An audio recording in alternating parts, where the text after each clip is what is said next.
Hi, welcome to another edition of the Alan Rosenberg Show. It's about 8:45 at night on Saturday night. It's a cold night here on Long Island. And about an hour ago, I saw the trailer for the upcoming film, Becoming Led Zeppelin. Experience it in IMAX, exclusively coming out February 7th. The trailer is a little over a minute long. I thought was really exciting. And yeah, I am looking forward to seeing that because, like most people, I'm a big Led Zeppelin fan. In fact, if you go to my playlist or not even go back about 2 months, there's a video of my first Led Zeppelin albums. Did it about 2 months ago because I have a series, my first blank albums, and it tells the story. So basically, I was 8 years old. My sister had Led Zeppelin 4. I grew up listening to that, and then in 1973, when I was 10 years old, I got my first Zeppelin album the week it came out, Houses of the Holy, and then Physical Graffiti the week that came out in 75, and I love Led Zeppelin like most people. But I also don't really love Hyperbola, and when I saw the trailer, there was a couple of things that struck me. Jimmy Page is saying we wanted to sound like nothing that had been sounded like that before, and I'm like, all right, I think this is a good opportunity to at least create a baseline of what we can generally consider as fact about the beginning of Led Zeppelin. And this way, a baseline when we all see that movie in February, something to compare it to. I'm kind of curious about that. So, how did Led Zeppelin form? Well, you know that they came out of the Yardbirds, right? So, quick history because it is important. Okay. Eric Clapton leaves the Yardbirds, and he recommends his buddy Jimmy Page to replace him. Jimmy Page actually declined the offer to join the Yardbirds because he is one of the most successful, busiest session players out there. Richie Blackmore was another one. So Jimmy Page actually recommends his friend, Jeff Beck, to replace Eric Clapton, and Jeff Beck does that. And in the years 1965 to 1966, Jeff Beck and the Yardbirds release a lot. They release the album For Your Love.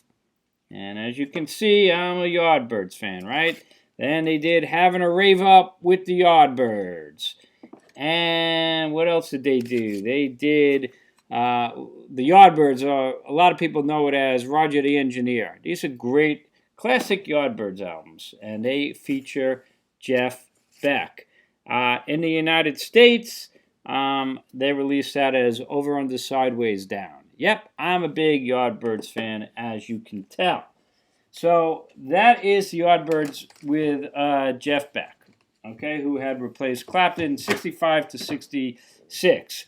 At that point, Paul Samuel Smith is the bass player. He decides he wants to do other things, production, and he leaves. And now, it's a couple years later, Jeff Beck convinces Jimmy Page to join. Jimmy Page joins the Yardbirds as the bass player, no less, to replace Paul Samuel Smith. The guitar player, the second guitar player, is Chris Dreja. He, after seeing Jimmy Page play the guitar, says, you know what, let's switch this up. I'll become the bass player. Page can become the guitarist. And now with Page and Beck together, we're going to have this great dual lead guitar thing. And that's where they were with the Yardbirds at that time. They toured a lot. They didn't record that much. There is very little recordings with both Page and Beck.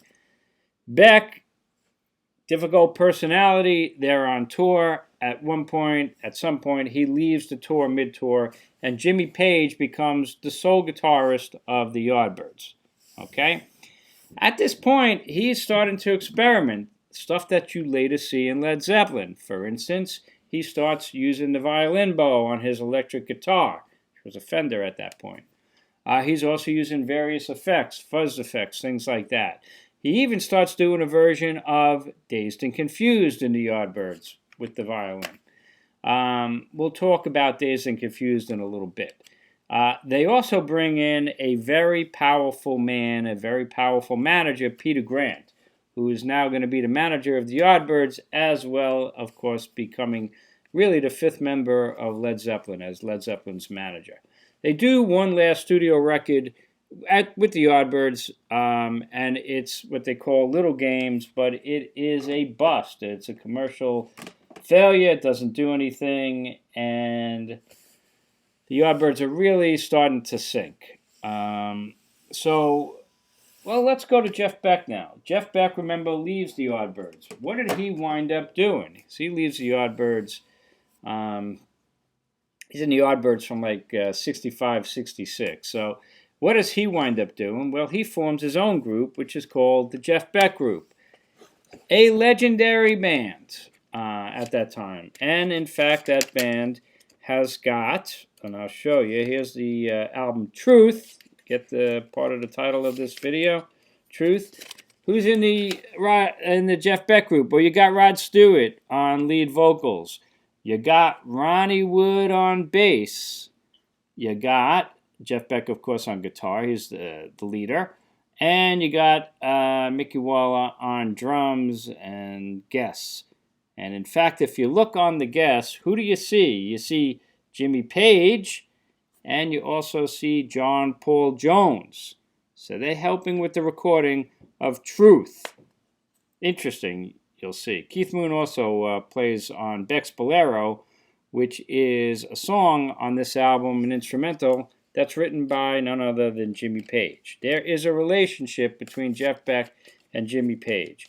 And this album, Truth, and if you want to look at the tracks, very reminiscent of the first Led Zeppelin album. Shapes of Things is a Yardbirds cover, but very different. Morning Dew, You Shook Me, Willie Dixon track. A lot of covers done very differently. There's another I Ain't Superstitious. A lot of covers redone, really heavy style. Jeff Beck, Truth. That album came out, by the way, in 1968, the summer of 68. He did a follow-up with the Jeff Beck Group called Beck-Ola. Very similar kind of a thing, a lot of covers, but done really, really heavy. Really loud, heavy blues rock. Jeff Beck Group, right there. Truth, 68, Beck-Ola in 69. Jimmy Page helping out, and John Paul Jones, and they saw them live.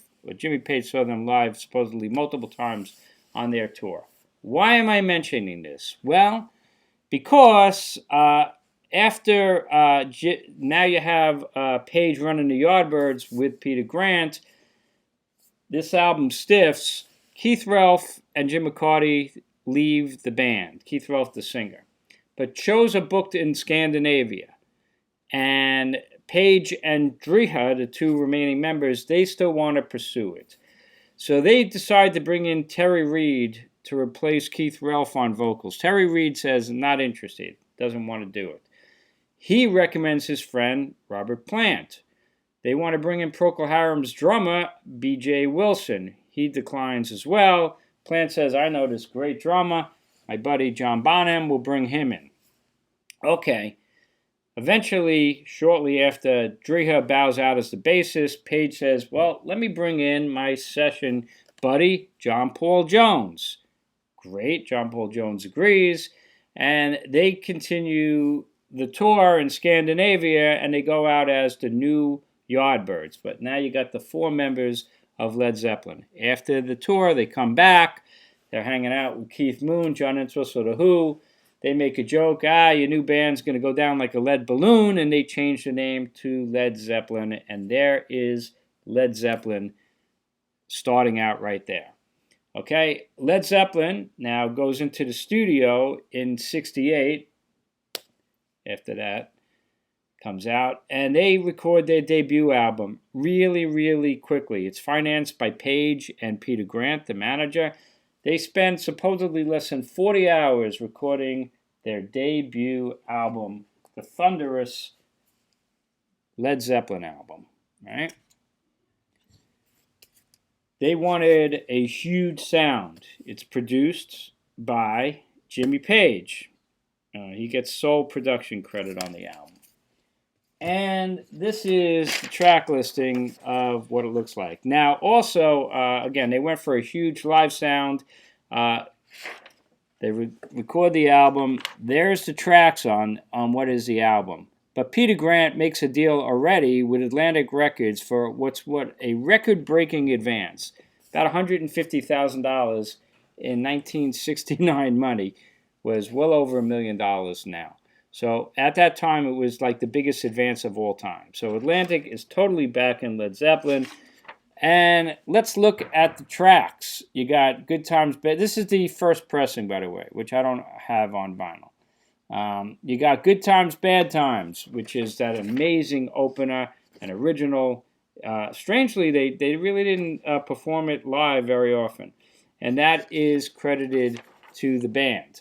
The next track is Babe, I'm Gonna Leave You, which says traditional arrangement by Jimmy Page. Babe, I'm Gonna Leave You is a classic track, and it's a great one. It shows kind of that heavy and also light side of Led Zeppelin, which makes them so great also. But it says traditionally arranged by Jimmy Page. Of course, we later learned that it was an original song written by a woman named Anne Breeden, who I don't know, but it was actually made famous by Joan Baez on her album, Joan Baez Live in Concert, which only came out like a couple of years before this. So later pressings had to correct the, the ownership, the songwriting of that to Anne Breeden and traditional arrangement by Page.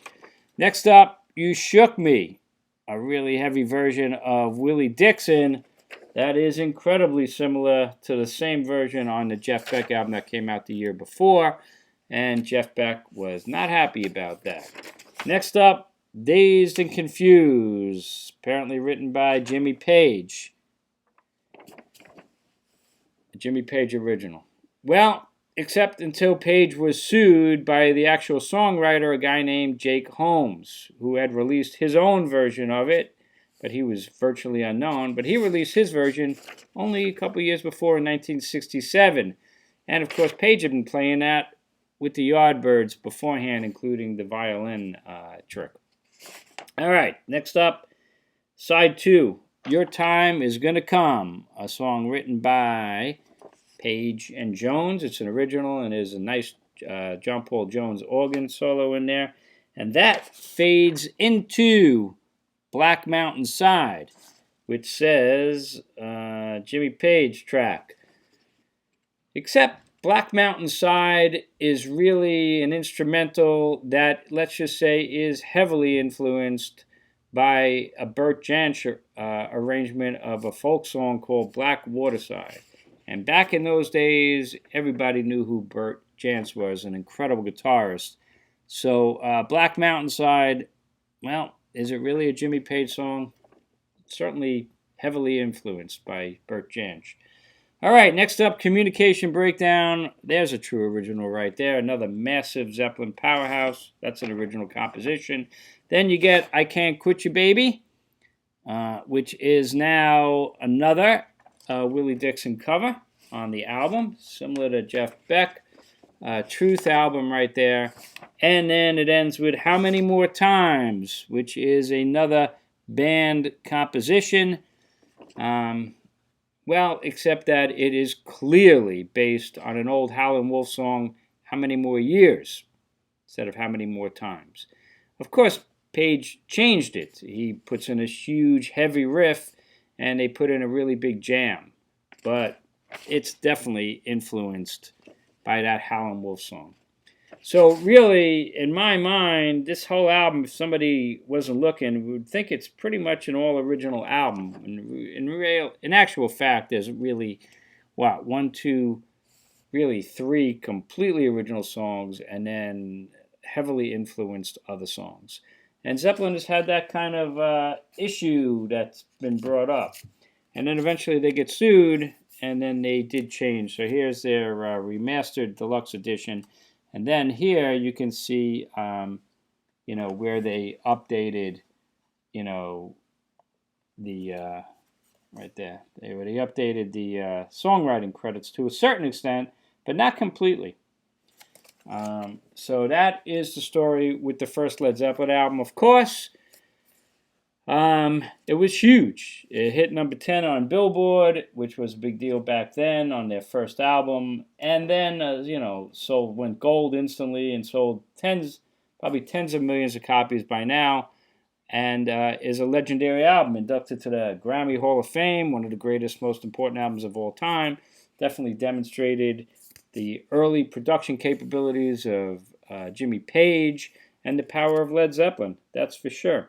To me, they would go on to do much better, including Led Zeppelin 2 and everything else they did after that. But it's kind of an interesting story, and I wanted to put this in perspective, especially Truth, because Truth and the first Led Zeppelin album, to me, are sister albums, except that Truth came out the year before. So I thought that was an important thing to bring up. Not criticizing Led Zeppelin, but I'm curious to see where this fits in the Becoming Led Zeppelin movie. We'll have to wait and see. I've only seen a minute of the movie. But I thought it would be good to have, a starting point. And then we could all see how they frame their story in this very exciting documentary that's going to be coming out. So thanks so much again. I look forward to seeing Becoming Led Zeppelin in February. And, maybe we'll do a follow-up video at that point. But at least we have a starting point in what I think is largely considered the history of the beginning of Led Zeppelin and other sounds that were going on at that time. As always, thank you so much for watching. I really appreciate it. Please send your comments. I'm really curious to know your feeling. I was only 6 years old when this came out. So if you were around at that point and you were an initial Zeppelin fan and saw them live at that day, and when the album came out, and if you're familiar with Truth, I'd love to know your opinions at that time as well. Alrighty, thanks so much again. I'll see you next time on the Alan Rosenberg Show. If you're new, hit subscribe, and I'll see you next time.